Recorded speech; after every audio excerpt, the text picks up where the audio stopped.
whenever they're selling and buying, it adds a whole new level of prequal. Whenever they're selling and buying, there's power. They're like, no, I want 800,000 for my house. And they're like, look, I don't have any wiggle room on that 800,000. I'm like, how much do you owe on the property?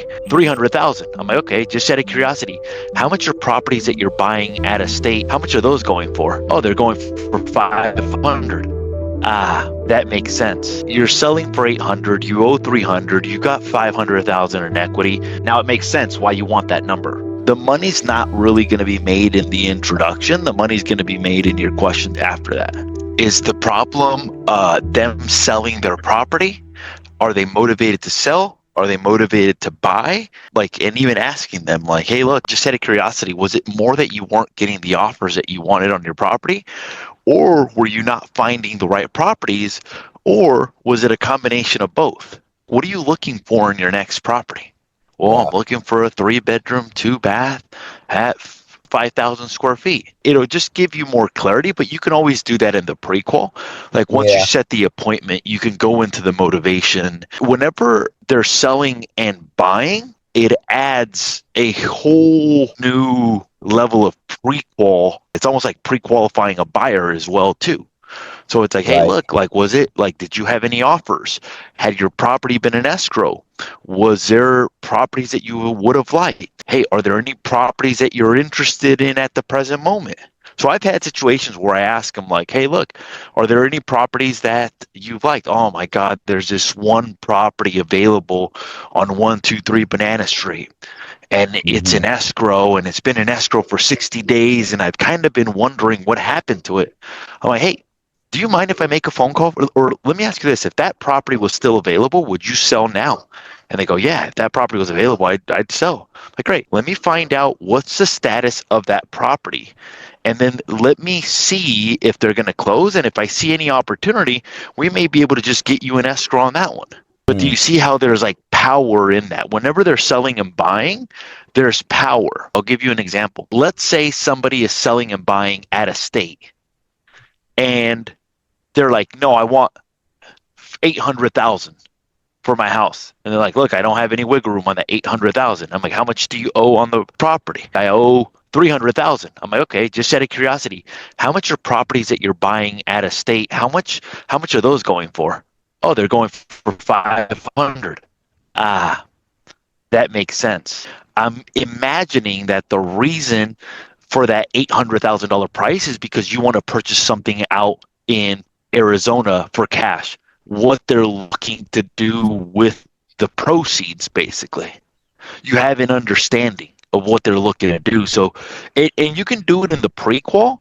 It doesn't have to be done on that, but that would be like the only advice that if somebody's buying something, hey, just out of curiosity, like I've always been curious, what do houses cost out in Detroit, Michigan? 200,000. Did you say 200,000? Oh my God, that's unbelievable. What does that get you out there? Oh my God, it gets me like a 4-bedroom, 2-bath on 4 acres. Wow, that is unbelievable. Okay, and then for the sale of this one, how much do you want to sell for? Well, I want to sell for 800. How much do you owe? Well, I owe blank. Okay, so you've got some good equity, so you're probably going to buy in Detroit, Michigan in cash and then have all this money left over. Oh yeah, it sets me up for retirement. Like it'll be great, you know? But do you see like how understanding that side kind of like gives you an idea of what they're thinking basically? Yeah, because he did mention, I know that they were going to offer on a new build, but obviously he didn't get the offer that he wanted.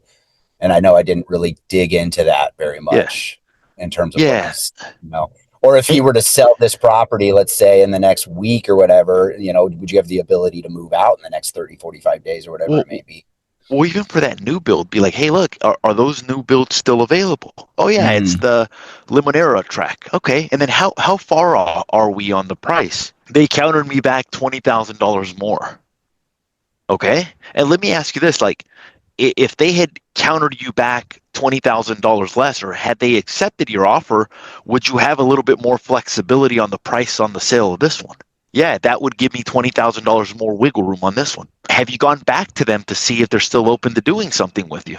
No, we haven't chatted with them in 6 months. Okay, so if I'm understanding correctly, you're kind of looking for that newer construction, right? Have you checked out the ones over in Fillmore? But do you see how like it's like, are they motivated to sell? Are they motivated to buy? And then if they're motivated to buy, have an idea of what that looks like. Because if not, and then it'll also tell you if they're realistic. Like I've had clients that are like, yeah, I'd sell for $1 million. And then I'm like, well, what do you want? They're like, well, I want a house that's 1,000 square feet bigger. And I'm like, what's your budget for that? They're like, $1 million. I'm like, wait. So you want to sell a house that's 1,000 square feet smaller for $1 million, but then you want to buy something in the same neighborhood that is 1,000 square feet larger for $1 million? And then I'm like, is your property remodeled? Yes, completely remodeled. Okay, are you open to buying a fixer? Yes, I am. Okay, great. Maybe it'll Yeah. work. But if they're Yeah. like, no, my property's not remodeled and I want something that's remodeled, I'm like, that ain't gonna. In my head, I'm already thinking like, hey, look, this is not somebody I want to spend a lot of time with. Then I Right. start proposing other ideas. Have you ever thought about like a different neighborhood instead of your neighborhood? Or would you ever consider this? Or would you ever consider it a manufactured home? Would you ever consider moving out of state? That's the Okay. advice. Cool. That's good. I like it. Thank you.